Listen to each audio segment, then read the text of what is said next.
Alrighty, well, as always, if you are new to our channel, Blake and I like to recap every episode of Critical Role before we dive into our proper discussion of it. And we actually cut that recap out of our podcast and host it separately on YouTube for your viewing convenience. So if you find yourself on that recap video and you want to hear our full thoughts, that'll be linked down below. So yeah, without further ado, would you like to kick us off today, my friend? Yeah, so let's talk about what happened in episode 53 of Campaign 3 of Critical Role, titled Ripples. Now, if you remember from the previous episode, there was the encounter between Frida, the Aormaton, and Chetney, where Chetney pretty much scruffed up Frida pretty badly before running off into the wilderness. And the episode begins with the party back at camp, having turned in from the night for the most part. And Chetney basically arrives, and turns out that Deanna has waited up for him and has stayed awake for him to make sure that he's good. Chetney, as Travis describes it, is covered in blood from, I think, like rabbits or like things that, in his wolf form, he's clearly like destroyed. And ultimately is like, hey, I wanted to tell you, but this is something that's been going on with me. And Deanna's curious about it. She's like, hey, so like, what's going on with this? And we get this cool little detail of Chetney having, I think they say, like, so many times he's old as balls or whatever, that one of the reasons he loves this and has considered it such a gift is he feels 200 years younger, which I think was an awesome detail about just getting older, I think. Frida arrives, and ultimately, or maybe it was in the morning, I guess, when they woke up, actually. But they're looking at Frida, and it's interesting because we talked about, like, what could this mean for Frida, who clearly was bitten by Chetney. Frida's design seems to be a bit more advanced than FCG's, whereas FCG is more like metallic in design. Frida is more human, if that makes sense. Has sort of like this leathery texture to its figure, with this dark liquid that seems to run almost like blood through its body. Chetney inspects to make sure that Frida's okay and rolls a natural 1 and is like, yeah, you're good. And then Deanna also has a roll that was like kind of a mid-tier roll, and ultimately isn't quite sure what this might mean for Frida, but definitely sees puncture wounds. And Frida essentially is like, hey, I'm good. Like, don't worry about it. I'm fine. I'll be okay. Having said that, the party decides, all right, well, let's continue on to Uthodurn, which they aren't far from. So they travel through the day, and as they arrive in Uthodurn, people are very skittish. And at first I thought it was because it was like, here's this random group of people who are coming into town. But as FCG does detect thoughts, begins to realize that there is quite a bit happening in Uthodurn since the Apogee Solstice has begun. Most notably, it seems that divination magic is not working at all. In fact, they eventually make their way to the Vellum Steeple, sort of the religious place in the town, and actually speak to this woman who, I can't remember her name other than Tilda Swinton, because that's how they described her. I think she was like the scribe master something. Scribe warden, I think, was like the title. Yeah, and is clearly a very important person here. And they have sort of like this very terse exchange where this individual is very cocky and rude. And it's kind of like, what do you want? There's a lot going on here. And even to the point where Deanna's kind of like, hey, stop being a Karen. Like, like, what is your deal? Like, we're trying to help. And the scribe warden's like, well, tell me what you know. If you want to help me, tell me what you know, because like we're trying to figure out what's going on here.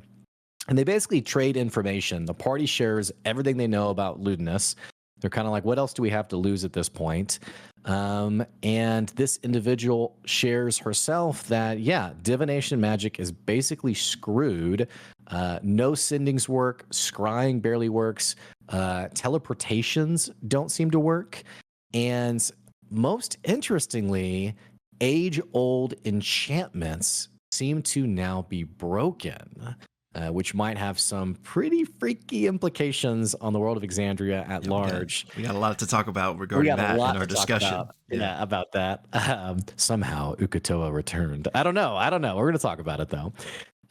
But ultimately, there as they're chatting, Chetney actually sneaks off to this woman's office and begins, like, prying, eating Skittles, as he describes it.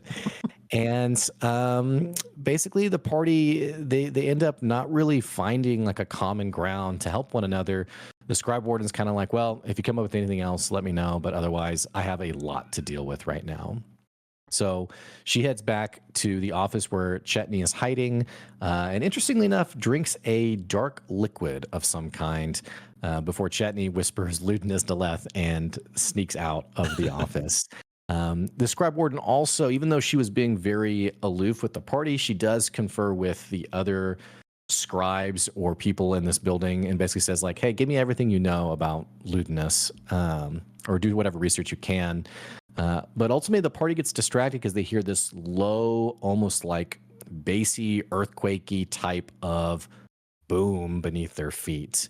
Now, the way Uthodurn is described is that it's kind of like this mining city with these mines below the city, and it's almost like a Like not a like a corkscrew or yeah, like like a a corkscrew yeah. or whatever. But it's this elvish, dwarvish town with different sections that are each called discs. And the party decides, yeah, let's go figure out what this big bassy sound is or what this noise was. Now, they do clock Ultgar's shop, which notably does have a second story to it. And they also clock that there are an enormous amount of glass blades in this town. And Chetney is immediately pretty nervous about this. He's like, I'm definitely not going to Ultgar's shop, which interestingly enough has a second floor now, and shares a little bit about the fact that they were in business together. They built toys together until a woman showed up and convinced Ultgar to start using metal, and that would be really great, basically. And Chetney says, yeah, I stabbed them both. So I probably don't want to go back there. But the glass blades actually aren't here to look for Chetney, obviously, but something's been happening in the city that they're trying to create a level of security or reassurance for the townspeople who are very much spooked and freaked out. A lot of shops are closed down. A lot of businesses are shuttered right now because people are really worried. And we also find out from the scribe warden that they actually didn't realize this was like a worldwide event. They were thinking maybe this was like an Uthodurn and surrounding areas kind of thing. And the fact that it's everywhere is pretty freaky. All this to say, as they're looking for the source of this noise, they see actually I think this was the king and queen, right? Yeah. Of the Dwendalian Empire? Or of like Uthodurn. Of Uthodurn. Okay. I was like, what are these whole, because earlier in the episode they talked about should we go to the Dwendalian Empire or the capital, and they were like, that's like weeks. Like there's no way it's gonna happen. So yeah, the king and queen of Uthodurn who are being sort of rushed out of the citadel and the doors being locked behind them. And there's hundreds of guards who are basically trying to keep people from going deeper into the citadel. The party makes their way over there, and through FCG casting Fast Friends, they find out that there is a statue, a bull-like statue that has come to life and has murdered tons of guards inside the city, and that they are just trying to keep the king and queen safe. Using Fast Friends, they convince the guards to let them in. Frida comes in a little bit late, having run kind of reconnaissance for them, and we go to break with the party basically inside of the Citadel. So, you want to take it from there? Yeah. So we pick back up with the group basically trying to decide what to do about this beast that has escaped. And so they kind of stealthily are going to slip deeper into this neighborhood surrounding the Citadel just to see what they can find. And everyone, right. Yeah. Sorry, I think I said they were in the Citadel. I forgot there were like the people shuttered in their homes. yeah, it's in. all the same area. But if you imagine the Citadel is kind of like the castle, as it were, they're in like the surrounding area right around it.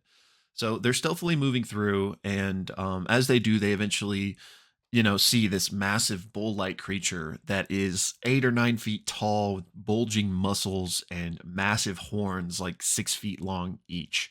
And Matt describes it as part of its body seeming immaterial, like ethereal starscapes that only manifest when it like needs to become physical to attack or whatever. Um, it's just kind of pacing around right now, and The party wishes they knew more about like what this was, what it wanted, but they do seem to get the impression that it looks a bit confused or lost. And its eyes are described like these small glowing suns. Imogen wants to learn more about this and wants to try and find if this was indeed a statue, like maybe there's a plaque that went with the statue, and maybe that could give them some more information.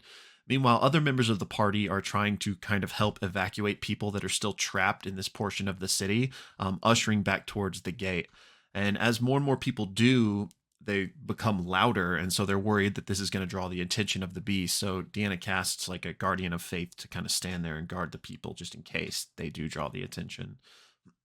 Imogen has, while this is happening, gone stealth and kind of goes down to the citadel itself to see if she can, find more about this statue, this plaque, perhaps. And inside, she decides to follow the path of the most destruction, thinking like it must have come from this way. And at the heart of the citadel, there is a throne room, and near it, near the entry to that, there is this large pedestal that the beast has made its way to and is currently just circling around it, as if like searching for something. So Imogen decides to open her mind with her, special ability and see if she can read the thoughts of this thing. But Matt describes it as being kind of alien to her. There is no language to it, only emotion. And she senses fear, anger, frustration, and confusion. She then has a natural 20 perception check to look for this plaque that she's looking for.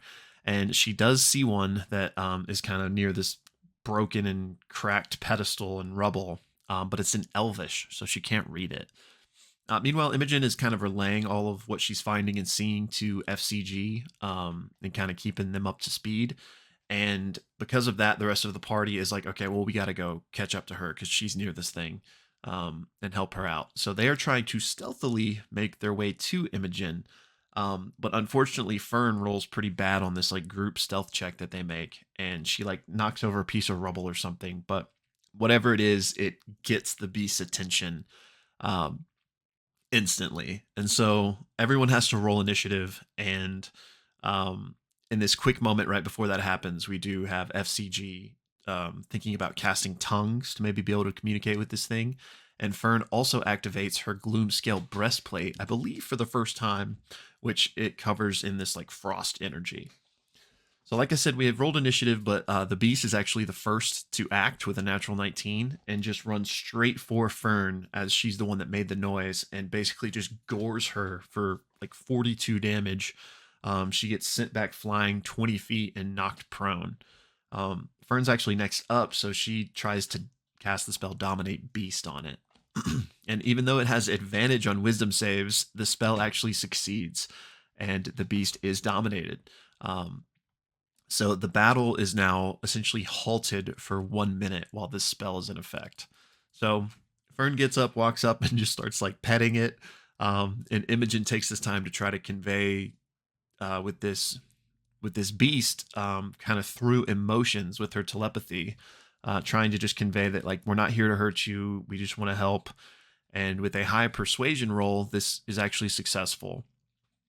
Deanna and FCG toss some healing into Fern after she took that big attack, and Frida actually like slides up under the beast and just readies the gun right at its heart in case anything goes wrong or if this minute runs out.